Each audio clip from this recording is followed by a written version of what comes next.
Hello all. ఈరోజు ఈ వీడియోలో ఇండియన్ పాలిటీలో ఉన్నటువంటి ఇంపార్టెంట్ క్వశ్చన్స్ని అయితే ఈ వీడియోలో చూద్దాము.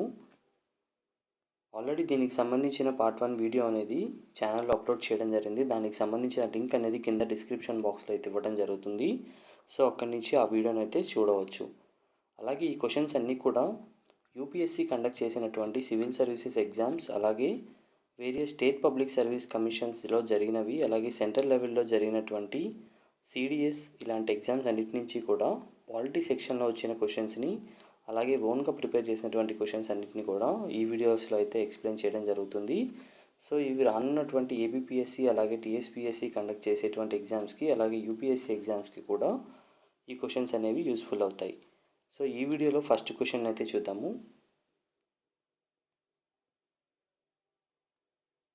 Consider the following organisations or bodies in India. క్రింది ఇచ్చిన కమిషన్స్లో రాజ్యాంగ కమిషన్స్ ఏవి? సో ఇక్కడ 4 బాడీస్ అయితే ఇవ్వడం జరిగింది. వీటిలో కాన్స్టిట్యూషనల్ బాడీస్ ఏవి అని చెప్పేసి అయితే అడగటం జరుగుతుంది. సో దీనికి కరెక్ట్ ఆన్సర్ వచ్చేసి ఆప్షన్ ఏ అనేది కరెక్ట్ ఆన్సర్ అవుతుంది. ఇక్కడ national commission for backward classes అనేది మాత్రమే రాజ్యాంగబద్ధమైన కమిషన్. ఈ రిమైనింగ్ 3 కూడా కాన్స్టిట్యూషనల్ బాడీస్ అయితే కావు.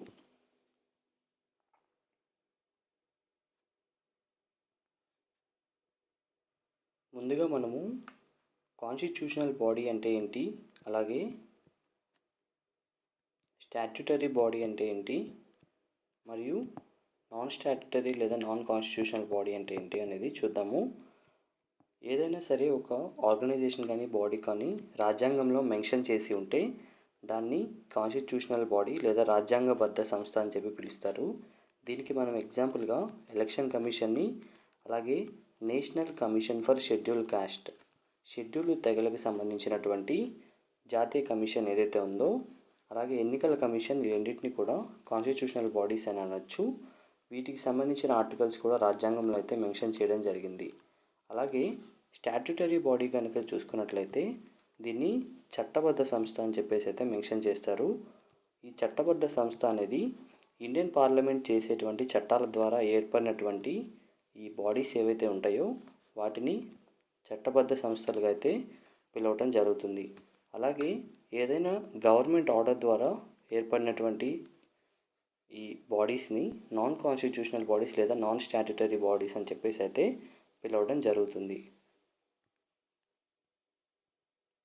ఇక్కడ ఇచ్చినటువంటి ఆప్షన్లో national commission for backward classes, వెనుకబడిన తరగతుల కమిషన్ ఏదైతే ఉందో ఇది ఒరిజినల్గా స్టాట్యుటరీ బాడీ, చట్టబద్ధ సంస్థగా అయితే ఉండేది. దీన్ని 1993 national commission for backward classes act ద్వారా అయితే దీన్ని ఏర్పాటు చేయడం జరిగింది. కానీ 102వ రాజ్యాంగ సవరణ ద్వారా ఈ ఆర్టికల్ 338బిని ఇన్సర్ట్ చేసి దీనికి రాజ్యాంగ హోదాను అయితే కల్పించడం జరిగింది. సో ప్రస్తుతం national commission for backward classes ఏదైతే ఉందో దీన్ని కూడా కాన్స్టిట్యూషనల్ బాడీగా అయితే పరిగణించడం జరుగుతుంది. అలాగే నేషనల్ హ్యూమన్ రైట్స్ కమిషన్, మానవ హక్కుల కమిషన్ ఏదైతే ఉందో ఇది 1993లో స్టాట్యుటరీ బాడీగా అయితే ఏర్పాటు చేయడం జరిగింది. దీనికి సంబంధించినటువంటి యాక్ట్ వచ్చేసి protection of human rights acts 1993 ద్వారా అయితే ఇది ఏర్పాటు అవ్వడం జరిగింది.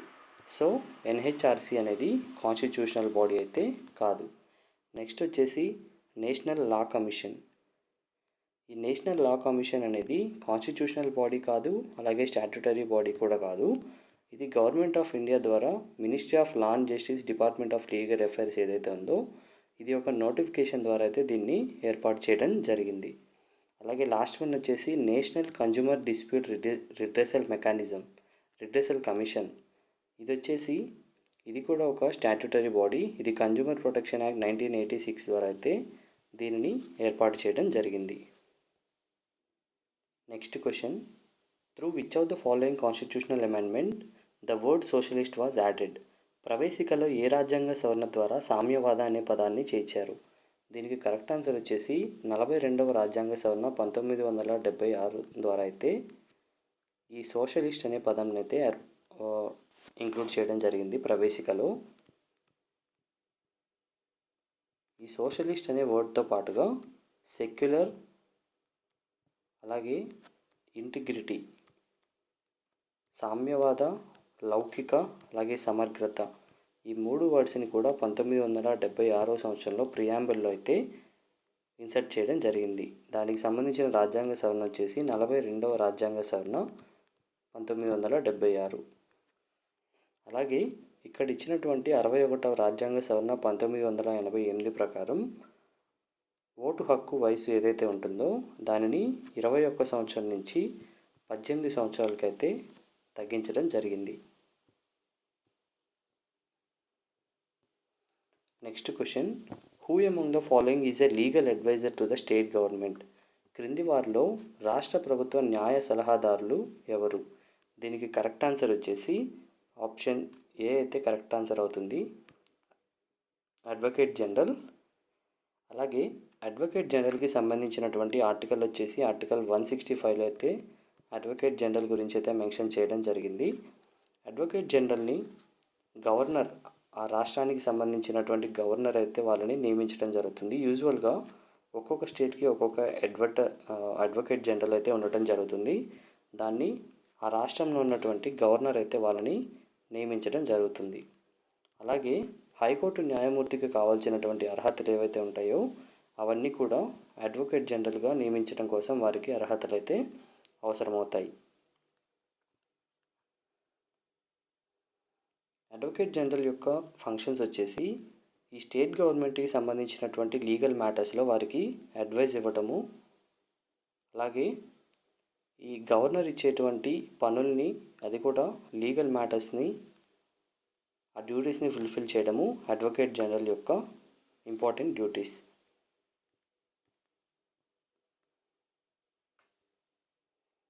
రాష్ట్ర స్థాయిలో అడ్వకేట్ జనరల్ ఎలా అయితే ఉంటారో కేంద్ర స్థాయిలో అయితే అటార్నీ జనరల్ అయితే ఉండటం జరుగుతుంది. అటార్నీ జనరల్కి సంబంధించినటువంటి ఆర్టికల్ వచ్చేసి ఆర్టికల్ 17 సబ్ క్లాస్ 1. అటార్నీ జనరల్ని ప్రెసిడెంట్ అయితే నియమిస్తారు. అదే అడ్వకేట్ జనరల్ అయితే ఆ రాష్ట్రానికి సంబంధించినటువంటి గవర్నర్ ఎవరైతే ఉంటారో వారైతే నియమించడం జరుగుతుంది. అలాగే ఇతను సెంట్రల్ గవర్నమెంట్కి, కేంద్ర ప్రభుత్వానికి లీగల్ అడ్వైజర్గా అయితే పనిచేయడం జరుగుతుంది. అలాగే పార్లమెంటులో ఇతనికి సభ్యత్వం అనేది ఉండదు. అయినా సరే పార్లమెంటు సమావేశాలకు హాజరయ్యే ఒకే ఒక వ్యక్తి ఎవరు అంటే అది అటార్నీ జనరల్ మాత్రమే. Next question, who has the constitutional power to declare a geographical area as schedule area? ఒక ప్రదేశంను షెడ్యూల్ ఏరియాగా ప్రకటించే అధికారం ఎవరికి కలదు? దీనికి కరెక్ట్ ఆన్సర్ వచ్చేసి ఆప్షన్ బి అయితే కరెక్ట్ ఆన్సర్ అవుతుంది. దీన్ని రాష్ట్రపతి, ప్రెసిడెంట్ ఎవరైతే ఉంటారో, ఏదైనా సరే ఒక ఏరియాని షెడ్యూల్ ఏరియాగా ప్రకటించాలి అంటే అది రాష్ట్రపతి ద్వారా మాత్రమే జరుగుతుంది. దీనికి సంబంధించిన ఆర్టికల్ అనేది ఆర్టికల్ 241 సబ్ క్లాస్ 1లో అయితే దీనికి సంబంధించి ఇన్ఫర్మేషన్ అనేది మెన్షన్ చేయడం జరిగింది.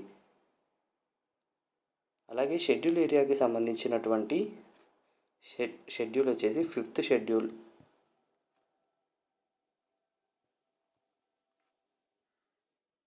Next question, national commission for women was created by? జాతీయ మహిళా కమిషన్ను దేని ద్వారా ఏర్పాటు చేశారు? ఇది సిడిఎస్ ఎగ్జామ్ 2017 ప్రిలిమ్స్లో అయితే అడగడం జరిగింది. దీనికి కరెక్ట్ ఆన్సర్ వచ్చేసి an act passed by the parliament. Parliament చేసినటువంటి చట్టం ద్వారా national commission for women act 1990 1990వ సంవత్సరంలో ఈ చట్టాన్ని అయితే చేయడం జరిగింది. సో ఈ చట్టం ద్వారా నేషనల్ కమిషన్ ఫర్ ఉమెన్ అనే స్టాట్యుటరీ బాడీని అయితే చట్టబద్ధమైనటువంటి సంస్థను అయితే ఏర్పాటు చేయడం జరిగింది. సో కరెక్ట్ ఆన్సర్ వచ్చేసి ఆప్షన్ సి.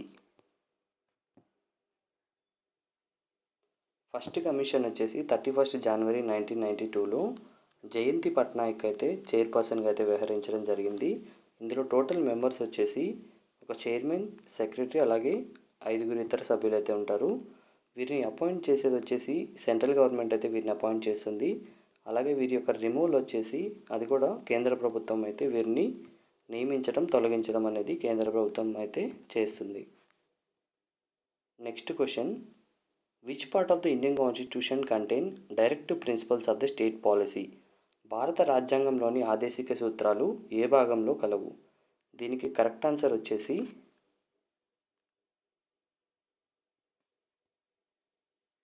ఇక్కడ ఆప్షన్ అయితే ఇవ్వలేదు. పార్ట్ 4లో అయితే ఇది మెన్షన్ చేయడం అయితే జరిగింది. పార్ట్ 4లో directive principles of the state policy వీటిని అయితే మెన్షన్ చేయడం జరిగింది. అలాగే ఆర్టికల్స్ వచ్చేసి 36 to 51. అలాగే కాన్స్టిట్యూషన్లో ఉన్నటువంటి మొత్తం పార్ట్స్ వచ్చేసి 25 అయితే ఉన్నాయి. అదే రాజ్యాంగం అమల్లోనికి వచ్చినప్పుడు టోటల్గా 22 అయితే ఉన్నాయి. Next question, with reference to schedule areas in India consider the following statement. Within a state the notification of area as schedule area takes place to the order of president. ఇది correct statement. President యొక్క order ద్వారా schedule area అనేది ప్రకటించబడుతుంది. అలాగే the largest administrative unit forming the schedule area is the district and the lowest is the cluster of village in the block. ఇది కూడా కరెక్టే. అలాగే the chief ministers of the state or concerned states are required to submit annual reports to the union ministry on the administration of schedule area in the state. ఈ statement అనేది wrong answer అవుతుంది. ఇందులో correct వచ్చేసి only 2 options మాత్రమే correct అవుతాయి.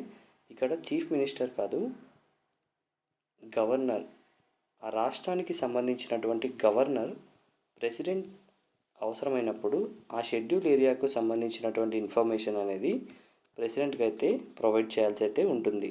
ఈ annual రిపోర్ట్స్ని president రాష్ట్రపతికి అయితే ప్రొవైడ్ చేయాల్సి ఉంటుంది. ఈ క్వశ్చన్ని యూపీఎస్సీ 2023 ప్రిలిమ్స్లో అయితే అడగటం జరిగింది.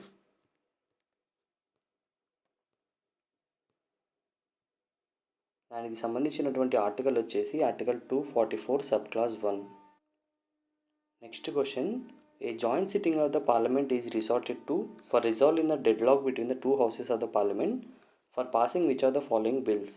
పార్లమెంట్ ఉభయ సభలలో బిల్లుల విషయంలో ప్రతిష్టంభన ఏర్పడినప్పుడు సంయుక్త సమావేశంను ఏర్పాటు చేయవచ్చు. అయితే ఇది ఏ బిల్లుల విషయంలో ఏర్పాటు చేయవచ్చు? ఇక్కడ money bill, constitutional amendment bill and ordinary bill అయితే ఇవ్వడం జరిగింది. దీనికి కరెక్ట్ ఆన్సర్ వచ్చేసి ఆప్షన్ డి, ఆర్డినరీ బిల్. సాధారణ బిల్లుల విషయంలో మాత్రమే joint sitting of the parliament అంటే ఉమ్మడి సమావేశం లేదా సంయుక్త సమావేశం అయితే ఏర్పాటు చేయవచ్చు. మనీ బిల్ విషయంలో కానీ రాజ్యాంగ సవరణ బిల్లు విషయంలో కానీ జాయింట్ సిట్టింగ్ ఆఫ్ ద పార్లమెంట్ని అయితే ఏర్పాటు చేయలేము. ఈ joint sitting of the parliament అనేది ఆర్టికల్ 108లో అయితే మెన్షన్ చేయడం జరిగింది. జాయింట్ సిట్టింగ్ ఆఫ్ ద పార్లమెంట్లో ఏ బిల్లుకైతే స్పెషల్ మెజారిటీ కావాలో అలాంటి బిల్లులు అనేవి ఈ జాయింట్ సిట్టింగ్ ఆఫ్ ద పార్లమెంట్లో ఇంట్రడ్యూస్ చేయవు. అలాగే ద్రవ్య బిల్లుల విషయంలో వచ్చేసి ద్రవ్య బిల్లుల్లో రాజ్యసభకు పవర్ అనేది చాలా తక్కువగా ఉంటుంది. సో ద్రవ్య బిల్లుని లోక్సభలో మాత్రమే ప్రవేశపెట్టాలి. సో ద్రవ్య బిల్లు విషయంలో లోక్సభకు ఎక్కువ పాత్ర అయితే ఉంటుంది. సో మనీ బిల్లును కూడా జాయింట్ సిట్టింగ్ అనేది మనీ బిల్లుల విషయంలో కూడా జాయింట్ సిట్టింగ్ అనేది అయితే ఉండదు. సంయుక్త సమావేశానికి లోక్సభ స్పీకర్ అయితే అధ్యక్షత వహిస్తాడు. ఒకవేళ లోక్సభ స్పీకర్ కనుక లేనట్లయితే లోక్సభ యొక్క డిప్యూటీ స్పీకర్ ఎవరైతే ఉంటారో వారు వ్యవహరిస్తారు.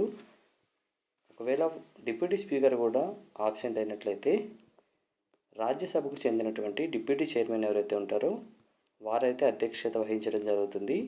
అలాగే రాజ్యసభలో ఉన్నటువంటి చైర్మన్ ఎవరైతే ఉంటారో వారు జాయింట్ ఉమ్మడి సంయుక్త సమావేశానికి అధ్యక్షత అయితే వహించరు. ఎందుకు అని అంటే రాజ్యసభకు చైర్మన్గా ఉన్న వ్యక్తి వైస్ ప్రెసిడెంట్గా అయితే ఎక్స్ అఫీషియో చైర్మన్ వైస్ ప్రెసిడెంట్గా ఉన్న వ్యక్తి రాజ్యసభకు చైర్మన్గా అయితే ఉండటం జరుగుతుంది. కాబట్టి అలాగే అతను రాజ్యసభలో కానీ లోక్సభలో కానీ అతనికి ఎలాంటి సభ్యత్వం అనేది ఉండదు. కాబట్టి రాజ్యసభ చైర్మన్ అయితే జాయింట్ సిట్టింగ్ ఆఫ్ ద పార్లమెంట్కి అధ్యక్షత వహించరు.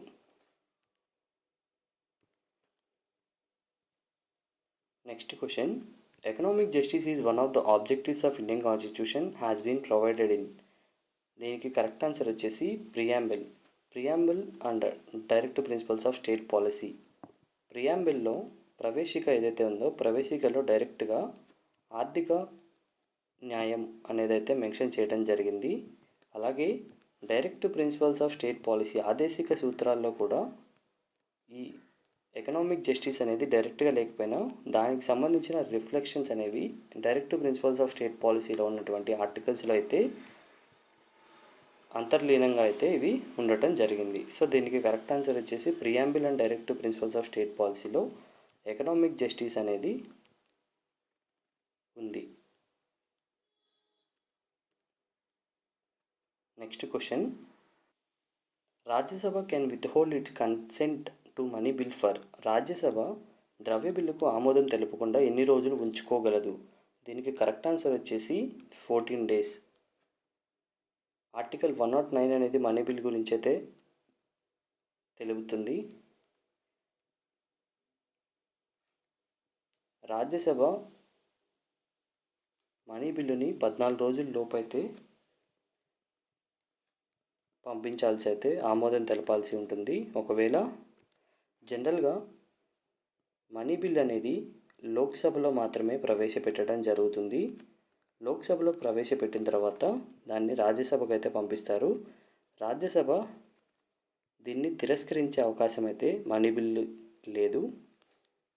అలాగే రాజ్యసభ దానిని ఆమోదించవచ్చు లేదా దాని మీద చర్చ కూడా ఏర్పాటు చేయవచ్చు. కానీ మనీ బిల్లుని రాజ్యసభ తిరస్కరించలేదు. అలాగే ఒకవేళ రాజ్యసభ ఆ మనీ బిల్లు విషయంలో 14 రోజుల పాటు ఎటువంటి డెసిషన్ కనుక తీసుకోకపోతే ఆ బిల్ అనేది పాస్ అయినట్టుగానే కన్సిడర్ చేయబడుతుంది. దానిని రాష్ట్రపతి దగ్గరికి అయితే పంపించడం జరుగుతుంది. రాజ్యసభ ఆ బిల్ని పాస్ చేసినట్టుగా కన్సిడర్ చేస్తారు. అలాగే దాని తర్వాత రాష్ట్రపతి దగ్గరికి అయితే పంపిస్తారు. సో ఈ బిల్స్ విషయంలో జనరల్గా యూపీఎస్సీలో కానీ అలాగే స్టేట్ పబ్లిక్ సర్వీస్ కమిషన్స్లో ఎక్కువ క్వశ్చన్స్ని అయితే అడగటం జరుగుతుంది. సో దీనికి సంబంధించి మనీ బిల్ అలాగే ఆర్డినరీ బిల్ అని చెప్పేసి వీడియోని అయితే అప్లోడ్ చేయడం జరుగుతుంది.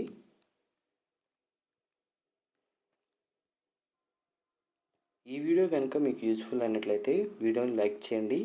అలాగే మరిన్ని వీడియోల కోసం ఛానల్ను సబ్స్క్రైబ్ చేసుకోండి. Thank you.